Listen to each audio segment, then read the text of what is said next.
You say that government spending another $3+ trillion is going to cause so much inflation that it will hurt more than it helps. Can you explain that? Sure, Stephanie. Thanks for having me on. I need to back up a little bit. If you go back to the spring of 2020, in the middle of the worst part of the pandemic, the economy was in a black hole, probably the most uncertain period I've ever seen in my lifetime.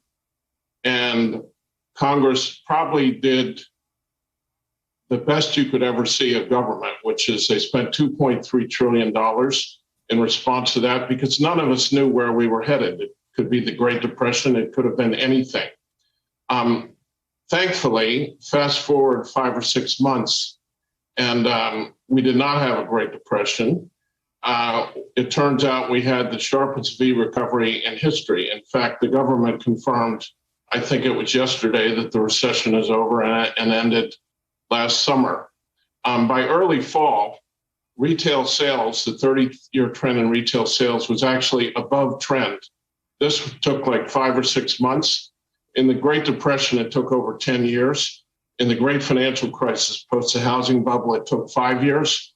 So this turned out to be a very different animal than the kind of economic periods we're talking about. The best way I could draw an analog for you is think of a health crisis, think of a heart attack. And if you have a heart attack, if you get the stent in time, the stent in this case being the congressional action and the vaccine, you can go on with your life and no further treatment is required. That's exactly what we had. We did not have what we had in terms of the Depression or the Great Financial Crisis, which I would say is more like cancer.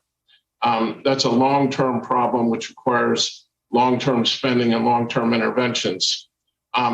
If you look at the current situation, after retail sales in the economy were back to trend, afterward, 575 of the 850 billion on transfer payments has been spent. Over half the 5.2 trillion we spent on COVID, again, has been after the economic crisis was already over.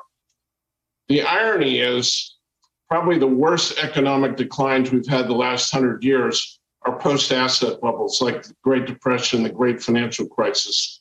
The other big economic problem we've had the last 100 years was the inflation of the 1970s.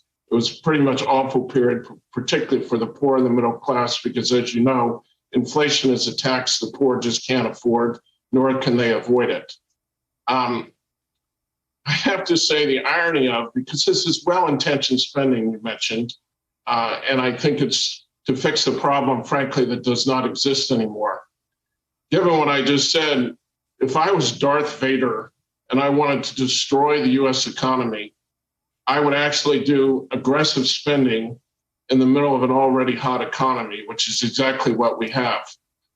The reason is that creates two things. Yep. I'm sorry. But that creates what exactly two are things. the policies? Yes? Two things. Number one, you usually get a bubble out of that. And number two, you could get inflation out of that. Frankly, we have both. This is the biggest bubble I've ever seen in my career. We have crypto craze, we have SPACs, we have booming housing prices, we have these things called NFTs, and equity prices as a percent of GDP are at an all-time high. And as you also know, inflation is literally at a 30-year high. What are we going to get out of this? And again, it's well-intentioned spending. In my opinion, you're going to get a sugar high for 3 to 6 months. Then you're probably going to get continuation of inflation and then an economic bust. And when you get an economic bust, okay, but just Stan, like after the... Yeah. But Stan, cryptocurrencies, NFTs, SPACs, if that blows up, that's a problem for the rich.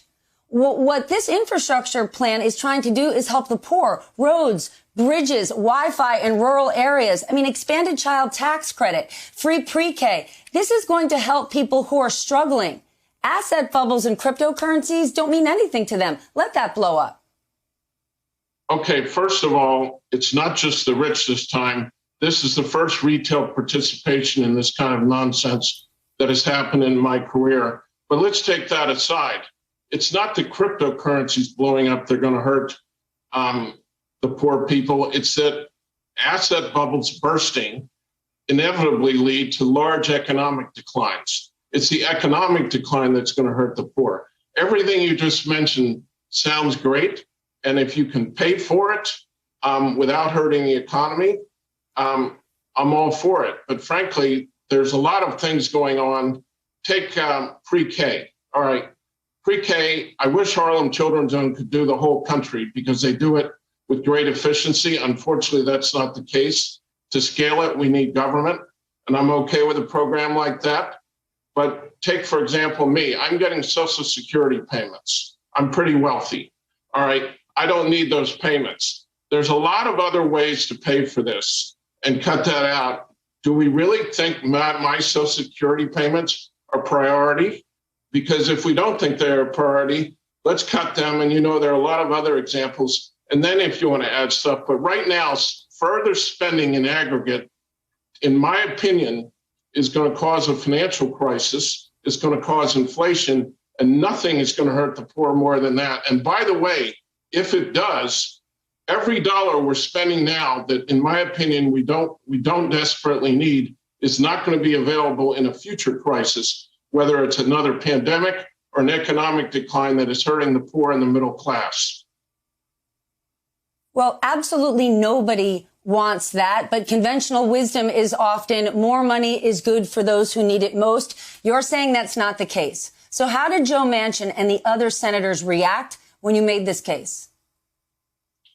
I think they were very thoughtful. I don't know how much I moved the needle or didn't move the needle, but we had a very nice, frank discussion, and frankly, they asked great questions, and they seemed very interested in my points.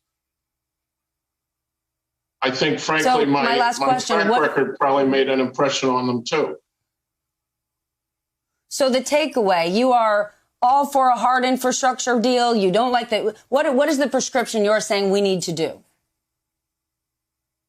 Well, I don't think we need to do anything. I think we need to take a step back, take a deep breath, and see where we are. We have a very hot economy and very hot inflation, and any net spending, in my opinion, is a problem.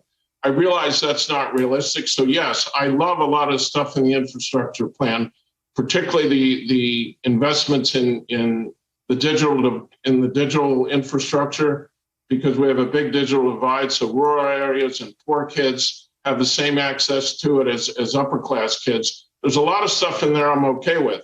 But again, there's a lot of other spending going on, particularly in entitlements, that to me are less of a priority. And we just can't let the net spending go up any more than it is currently, because it's going to lead to, hopefully I'm wrong, I don't have a crystal ball, to dire consequences.